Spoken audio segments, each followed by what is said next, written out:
So, Danmemo's 5th anniversary story is looking pretty sick. So let's get into it. Before we get into anything, this video is going to be filled with spoilers for the story, so if you haven't read it by now, please do that.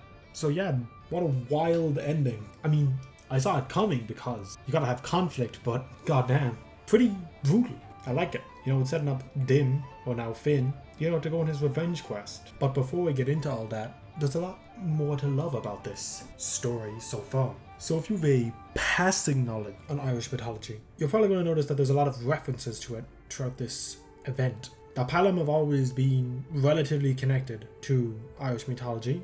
I mean, the fictional goddess in Danmachi's world is Fianna, which is the name of the Knights of Fianna in Irish mythology, as well as Finn's name, obviously Finn Macú, which again is referenced because Dim, who now goes by Finn, is the son of Macú. Finn Macú. Finn, son of Cú. Also, of course, the dream of the Knights of the Fianna is Tír the land where you are forever young. So obviously, Omori has gotten a lot of influence from Irish mythology, which is quite nice. It's refreshing.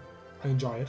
And of course, it's not just the Palam that are referencing Irish mythology. Cormac, Diarmid, Grania, these are all Irish names. So it's quite clear they're building up, at least on the surface level, with some Irish mythology references. But that aside, the story was also pretty hype.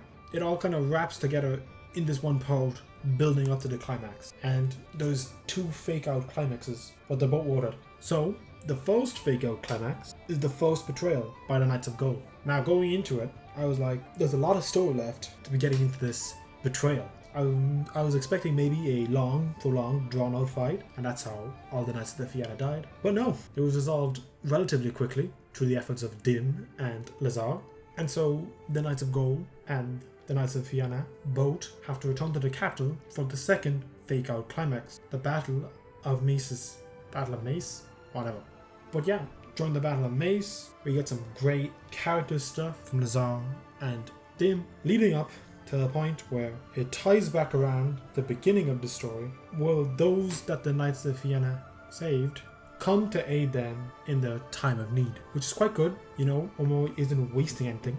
Every time he leaves some seeds, he's using them, which is good. And obviously, that aside, after this, we see in the celebration that the Palam are left out. However, the people of the city still have a ton of love and respect for the Knights of Fianna, which is unfortunate because their fate is quite grim.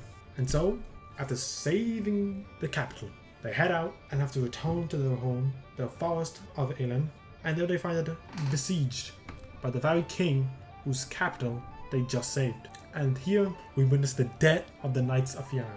We get to see them all die, except Dim. But at the very least, some of the Palam escape to form the second Knights of Fianna under Dim, and we get to see the backstory of Finn's red eyes. Both Dim and Fianna share the same cursed eyes, which is quite relevant as they are half-siblings. However, after the death of Fianna, Dim asked the spirit, Finnegas, to remove the cursed spear from Fianna's eyes and place them into his. This, however, damns his soul to forever be cursed with these twin spears, which continues on even into modern day danmachi, where Finn still suffers from the curse that afflicted his ancestor. And so at the same time, it also answers why Lily, who is Fianna's descendant, does not suffer the same affliction as Finn, which, considering that their fates are very linked, is quite important to note.